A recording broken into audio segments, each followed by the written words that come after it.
오늘 저희가 함께 나눌 말씀의 주제는 이제 고난입니다.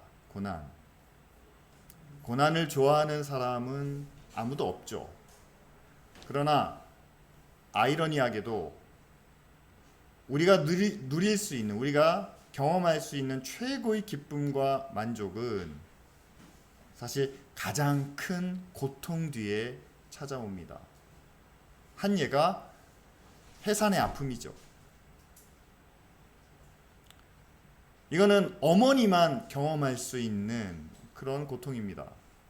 그런데 제가 듣기로는 그 어떤 것과 비교할 수 없는 가장 큰 아픔이고 가장 큰 고통이라고 합니다. 그런데 그 뒤에는 또한 우리가 말로 표현할 수 없는 기쁨이 있죠. 바로 새로운 생명을 맞이하는 그런 기쁨입니다. 오늘 우리가 읽은 말씀에는요, 세 사람이 당하는 고난이 있습니다. 고대 바벨론 제국에 느부갓네살이라는 왕이 있었는데, 그 왕이 정말 커다란 신상을 만든 후에 그 신상에 절하라 이렇게 명령을 합니다. 그러면서 이 명령을 따르지 않는 사람은 그 옆에 커다란 풀무불을 만들어 놨어요. 용광로 같은 거겠죠. 그런 다음에 여기에 던져버릴 거다. 누구든지 내 명령을 따르지 않으면 여기에 던져지는 그런 고난을 주겠다. 그렇게 위협을 합니다. 그런데 오늘 말씀을 보니까 그 고난을 각오한 세 사람이 있습니다. 이름이 여러 번 반복되는데 사드락, 메삭, 아벳느고, 서로 친구였던 것 같아요. 그래서 우리가 보통 세 친구라고 부릅니다.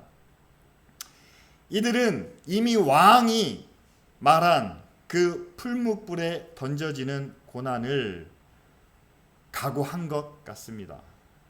그래서 왕의 위협에도 굴하지 않고 그 신상 앞에 절을 하지 않죠. 그러니까 오늘 말씀에 우리가 처음 읽은 것처럼 왕이 화가 나서 그 풀무불을 지금도 뜨거운데 그것을 일곱 배나 더 뜨겁게 한 후에 이 세 친구를 그곳에 던져 넣게 되죠. 그런데 어떻게 된 일입니까?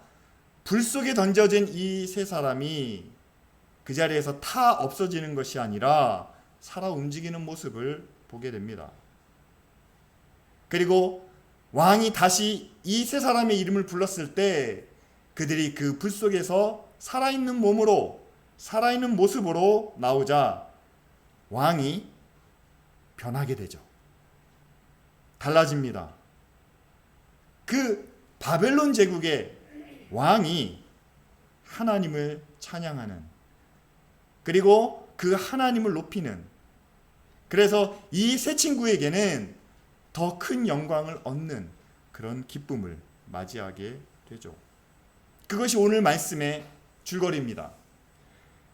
그렇다면 우리는 한 가지를 생각해 봐야 될 것 같아요. 그건 뭐냐면요, 풀무불에 던져졌다가 구원을 얻는 것은 하나님이 하시는 일입니다. 그건 하나님이 하시는 일이기 때문에 우리가 어떻게 할 수는 없는 부분이에요. 그렇다면 우리가 생각해야 될 부분은 누구도 풀무불에 던져지는 고난을, 누구도 그 불 속에 던져져서 죽을지 모른다는 그 두려움을 겪고 싶은 사람은 없는데, 어떻게 이 세 사람은 풀무불에 모든 것이 불살라지는 그런 고난을 피하려고 하지 않고 어떻게 그 고난에 맞설 수 있었을까? 사실 우리는 그 부분을 함께 생각해야 되겠죠. 그냥 믿음으로 하나님이 구해주실 걸 믿었으니까, 이건 너무 단순한 대답이고요. 여러분, 우리는 믿지 않습니까? 우리도 믿습니다. 하나님이 구원하실 것을 믿고 하나님이 함께 하실 걸 믿는데, 우리는 그 고난이 왔을 때 거기에 맞선다는 게 쉽지 않기 때문에 과연 어떻게 하면 그 고난에 맞설 수 있을까? 여러분, 사람이 느끼는 고난은 사람마다 다르다고 합니다. 그래서 우리가 체감 온도라고 하죠. 고난에도 체감 온도가 있다는 거예요. 똑같은 상황이, 똑같은 고난이 주어졌는데 사람마다 느끼는 정도가 다릅니다. 어떤 사람은 참을 수 있는, 견딜 수 있는 그런 고난이지만 다른 사람에게는 그러지 못할 수 있다는 거죠. 고난에도 체감 온도가 있다라고 이야기합니다. 그런데 일반적으로 보면은요, 예전에 우리가 느꼈던 그 고난의 체감 온도보다 지금 우리가 느끼는 고난의 체감 온도가 훨씬 더 높다는 거예요. 가령 예를 들면 이렇습니다. 예전에는요, 먹을 게 없어서 한 끼, 두 끼는 그냥 굶어도 견딜 수 있었다라고 좀 연세가 있으신 분들이 말씀하시죠. 세 끼를 다 챙겨 먹는 건 정말 좋은 날이고, 그 중에 한 끼를 굶는 것도 있을 수 있는 일이고, 정 먹을 게 없으면 하루에 한 끼를 쪼개서 나눠서 먹었다, 뭐 이런 이야기를 듣습니다. 그런데 지금 우리 자녀들에게 만일 세 끼를 다 챙겨주는 것을 기쁘게 감사하게 생각하느냐? 아니요, 우리 자녀들은 그렇지 않습니다. 세 끼를 먹어도 좋은 걸 먹어야 돼요. 또 아침과 점심 중에는 간식이 있어야 됩니다. 저녁에 잠들기 전에도 야식을 먹어야 됩니다. 그런데 그런 젊은 사람들에게 하루에 한 끼로 버텨라, 이거는 참지 못할 고난이에요. 마찬가지입니다. 우리가 하나님 앞에서 우리가 믿음의 일을 하는 데 있어서도 여러분 고난의 체감 온도가 상당히 높아졌다는 거예요. 제가 한 20년 전 이야기를 한번 말씀드릴까요? 이제 여름입니다. 이 여름에는 교회마다 여러 행사들이 있어요. 대표적인 게 여름 성경학교와 수련회입니다. 그러면 여름 성경학교는 보통 한 달, 두 달 전부터 준비를 합니다. 교사들이 모여가지고 회의도 하고 여러 가지 자료들도 만들고요. 수련회도 그렇습니다. 청년들이 함께 모여서 1년에 2번 수련회를 갔는데 그 수련회도 역시 마찬가지로 미리 준비를 해야 됩니다. 그런데 교회마다 좀 문제가 있어요. 그건 뭐냐면 청년들이 대부분 주일학교 교사를 맡고 있다는 사실입니다. 그래서 이 청년들은 고민이 생기는 거예요. 대학생들은 방학 전부터, 기말고사 전부터 고민을 합니다. 청년부 준비를 해야 되느냐, 주일학교를 준비를 해야 되느냐. 전도사들이 서로 앞다투어서 얘기를 합니다. 선생님, 이번에는 주일학교 섬기셔야 돼요. 청년부는 임원이니까 수련회를 준비해야 됩니다. 저도요, 제가 대학교 다닐 때 주일학교 수련회 준비하느라 여름방학의 절반 이상을 교회 일에 매달렸던 적이 있습니다. 근데 제 얘기를 하고 싶은 게 아니고요. 제 주변에는요, 사실은 직장 생활을 일찍 시작한 그런 형과 누나들이 있었습니다.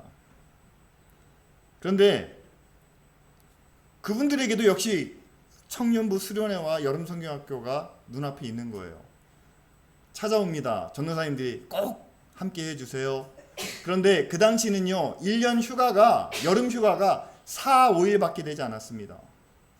만약에 직장을 다니는 직장인이 여름 성경학교 교사로 섬긴다면, 아니면 수련회 임원으로 섬긴다면 여름 휴가가 끝이에요. 그런데 사람들마다 고민하는 것은 내가 휴가를 갈까 교회 일을 섬길까, 그것 때문에 고민하는 게 아니라 이 두 가지 중에 하나예요. 내가 수련회를 가야 되는지 아니면 성경학교로 해야 되는지. 그렇게 해서 힘들게 섬기고 난 다음에 그 다음날 또 출근을 합니다. 그리고 그 다음 주에 만나서 함께 이야기를 합니다. 수련회 참석했던 청년들은 수련회 때 받은 은혜 때문에 내가 회사에서도 몸은 힘들었지만 그러나 마음으로는 참 기쁘고 감사했다. 주일학교를 섬겼던 청년들은 그렇게 이야기합니다. 아이들이 기뻐하는 모습을 통해서 참 보람이 있었다. 위로받았다. 여러분, 이게 한 20년 전쯤의 이야기예요. 그런데 지금 세상이 많이 바뀌었습니다. 교회도 달라졌습니다. 예전보다 훨씬 더 바쁘고 일이 많은 그런 사회를 우리가 살고 있습니다. 만약에 지금 청년들에게 아니면 지금 직장인들에게 주어진 휴가를 교회 행사를 위해서 헌신해 주세요. 좀 그 시간을 교회를 위해서 써주세요. 이렇게 말하는 교회는 많지 않습니다. 왜냐하면 지금 우리 사회에서는 개인도 가정도 함께 모일 수 있는, 함께 시간을 보낼 수 있는 그런 휴가가 필요하기 때문이죠. 근데 여러분, 저는 여러분들에게 이런 말씀을 드리고 싶습니다.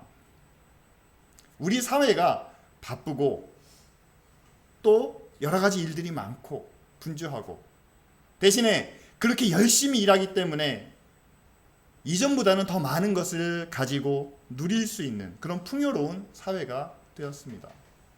그러다 보니까, 그런 사회 속에서 살다 보니까 해야 할 일이 많고 하고 싶은 일도 많고, 그러니까 나는 점점 더 바빠지고 분주해졌다는 사실이죠. 그런데 그렇게 풍요로운 사회가, 여러분, 우리가 믿음으로 바라는, 그리고 하나님이 우리에게 말씀하시는 그런 좋은 사회, 선하고 의로운 사회는 아니라는 사실이죠. 모든 것이 풍족하고 만족할 수 있는 그런 사회가 되었지만, 그런 사회가 하나님 보시기에 선하고 의로운 사회는 아직 되지 못했다는 겁니다. 그렇다면 우리가 풍요로운 사회뿐만 아니라 하나님이 기뻐하시는 선하고 의로운 사회가 되기 위해서는 뭐가 필요할까요? 여러분, 우리가 바쁘게 우리 자신을 위해서, 또한 우리의 삶을 위해서 힘쓰고 노력하고 애쓰는 것만큼, 여러분, 하나님의 선하신 뜻이 어떻게 이루어지겠습니까? 믿지 않는 사람들을 통해서 이루어질까요? 세상의 법과 질서를 통해서 이루어지겠습니까? 아닙니다. 하나님의 선하신 뜻과 하나님의 의로우신 일들은요, 교회를 통해서 이루어지고 믿는 사람들을 통해서 이루어집니다. 그렇다면 우리나라가, 그리고 이 사회가 하나님 보시기에 선하고 의로운 사회가 되기 위해서는 하나님의 자녀들이, 먼저 믿는 사람들이 하나님의 선하신 뜻을 위해서, 하나님의 의를 이루기 위해서 우리 자신을 위해서 노력하는 것만큼 그렇게 노력하고 수고하고 함께 헌신해야 된다는 사실이죠. 우리가 일하지 않고 하나님 의롭게 만들어주세요, 우리가 애쓰지 않고 하나님 선한 사회를 살고 싶습니다, 여러분, 이거는요 있을 수 없는 일이라는 겁니다.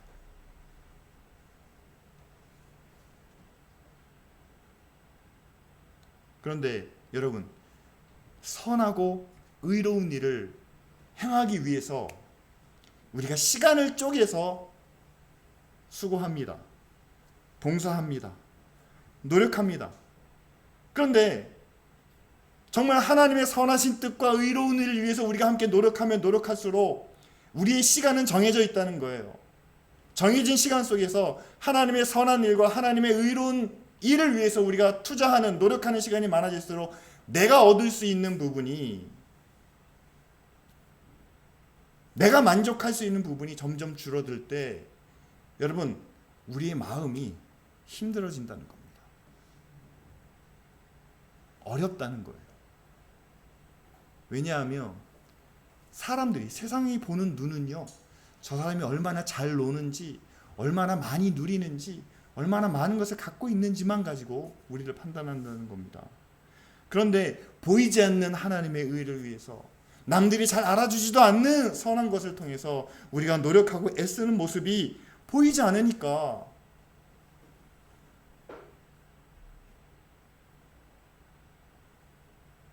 세상 사람들보다 조금 낮아지는, 조금 덜 누리는 그런 모습이 우리에게는 고통으로 다가올 수 있다는 사실이죠.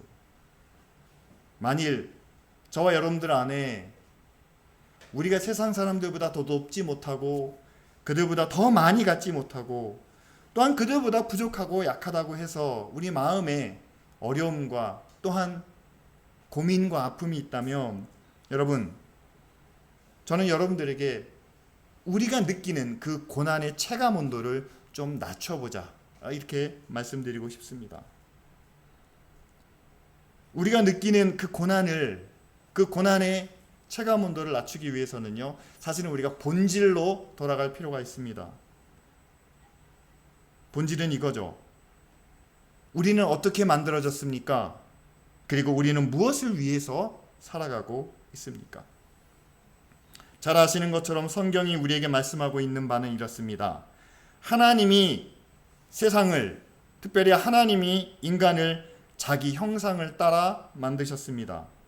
그리고 그 인간에게 하나님을 찬양하고 하나님께 영광 돌리라는 그런 목적을 우리에게 허락해 주셨습니다.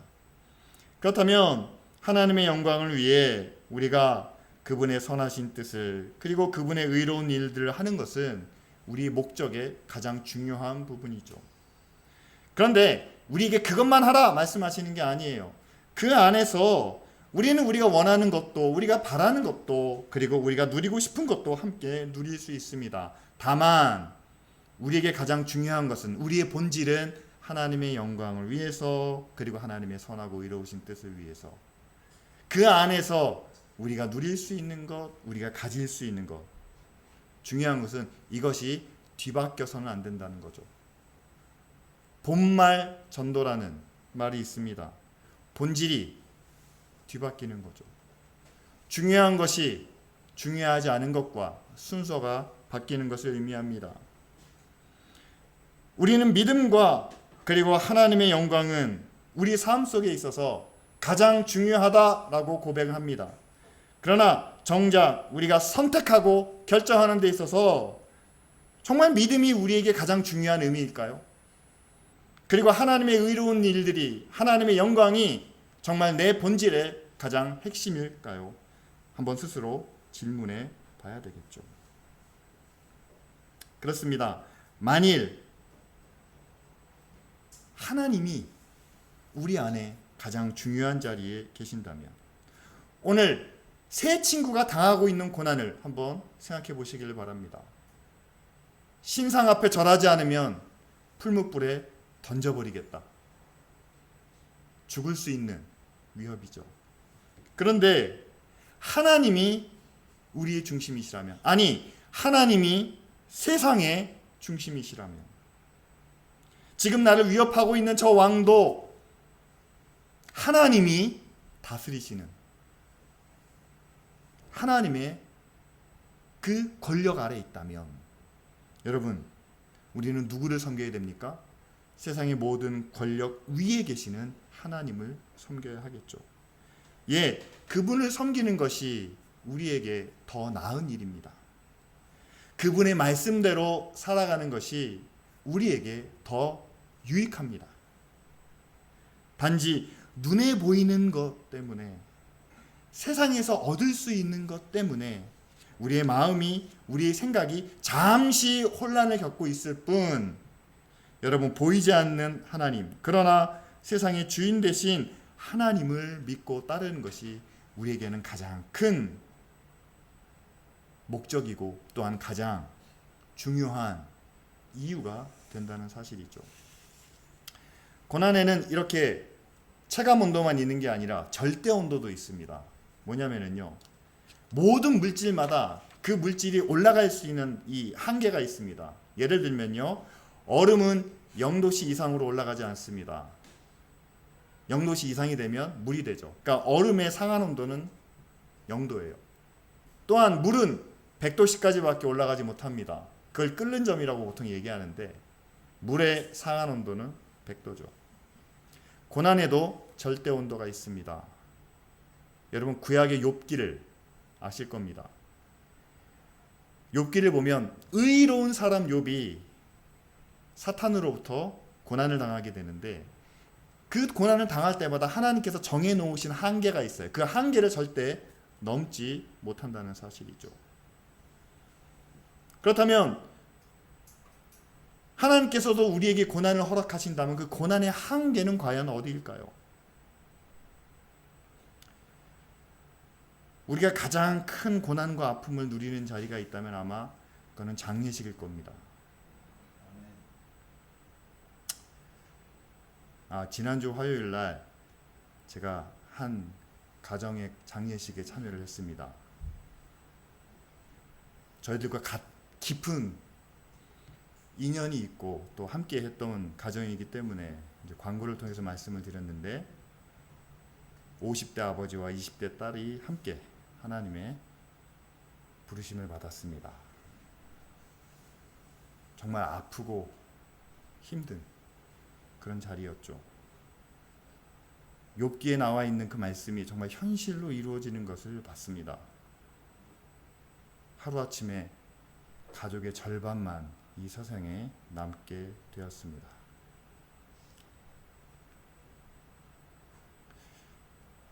유가족에게 뭐라고 말을 해야 되나 하고 그 앞에서 망설이고 있는데,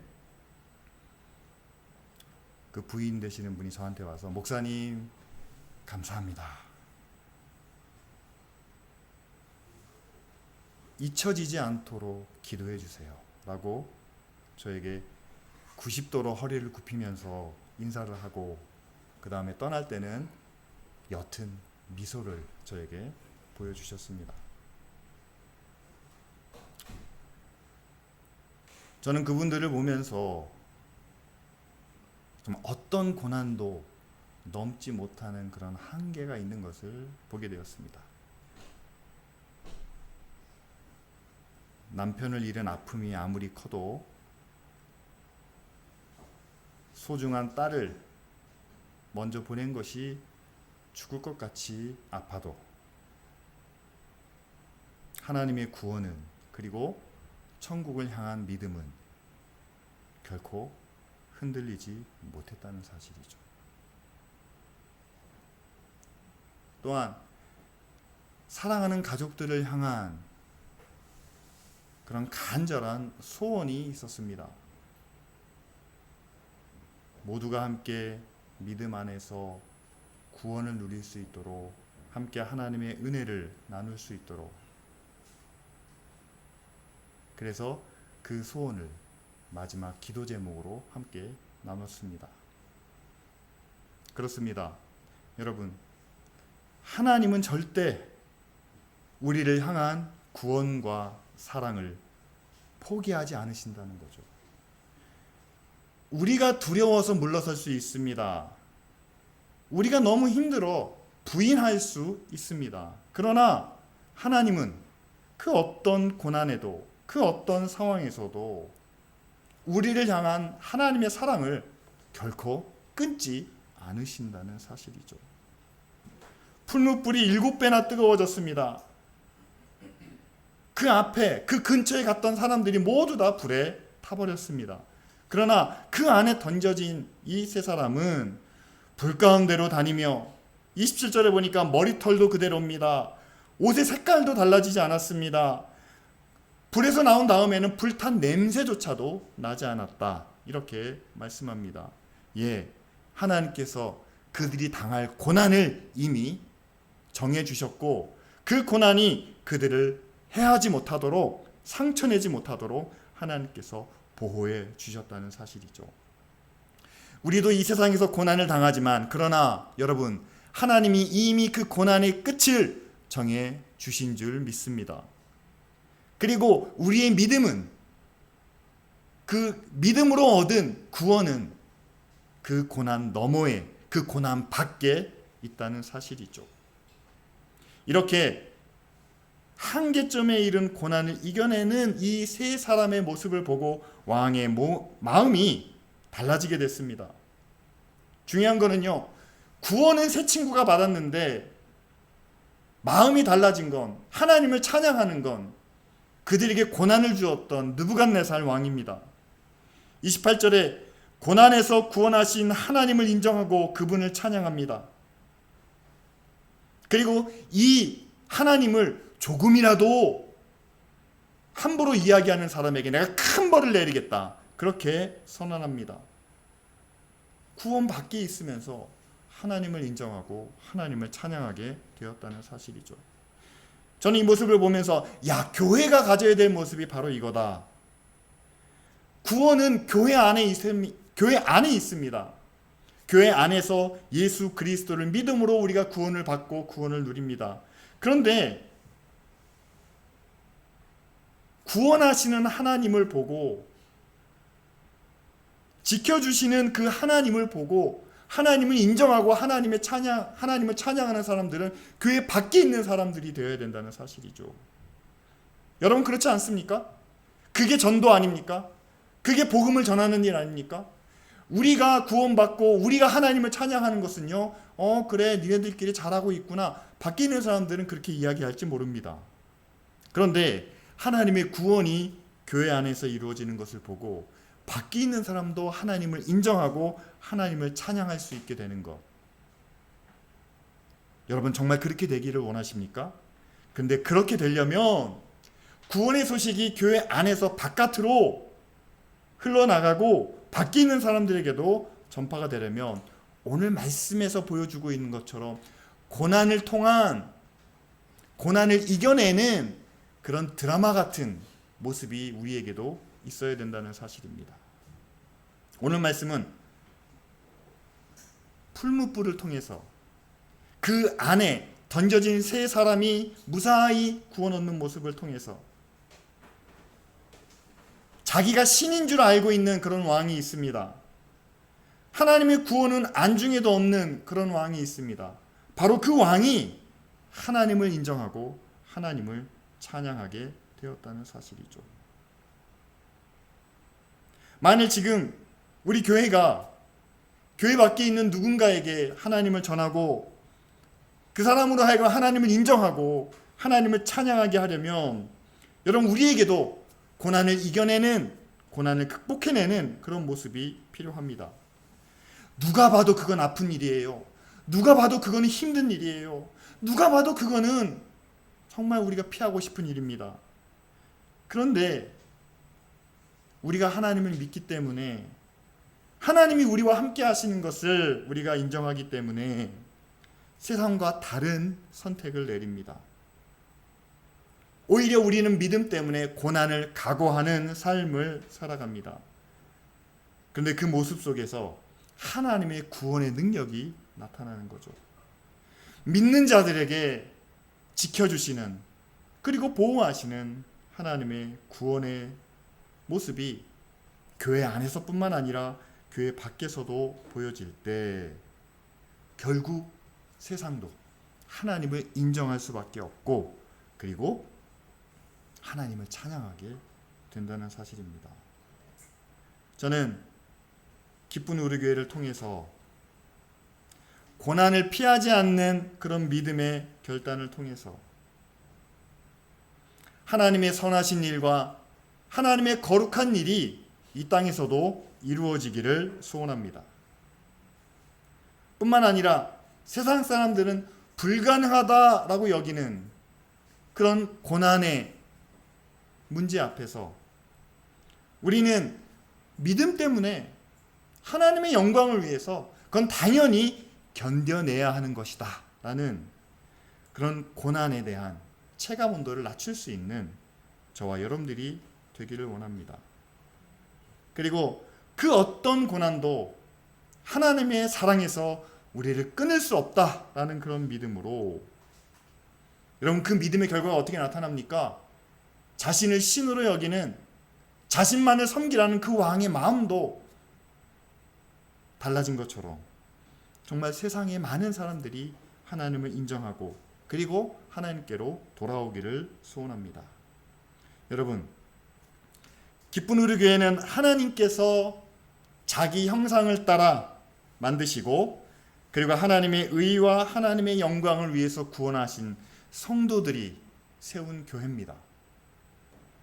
그렇다면 여러분, 이 교회를 통해서 하나님이 우리를 구원해 주셨다라는 그런 사실을 우리가 세상을 향해서 증거해야 되지 않겠습니까? 그렇다면 여러분, 사람을 구원하시는 하나님을 증거하기 위하여 우리도 세상에서 겪는 그런 고난과 아픔 속에서 하나님을 향한 믿음과 그리고 하나님의 선하시고 의로운 일을 선택할 수 있는 그런 결단을 통해 고난을 통해 하나님을 찬양하게 되는 귀한 역사가 우리 교회와 교회를 통해서 이 지역사회 가운데 널리 나타날 수 있도록 우리 이 시간 다 같이 함께 통성으로 기도드리겠습니다.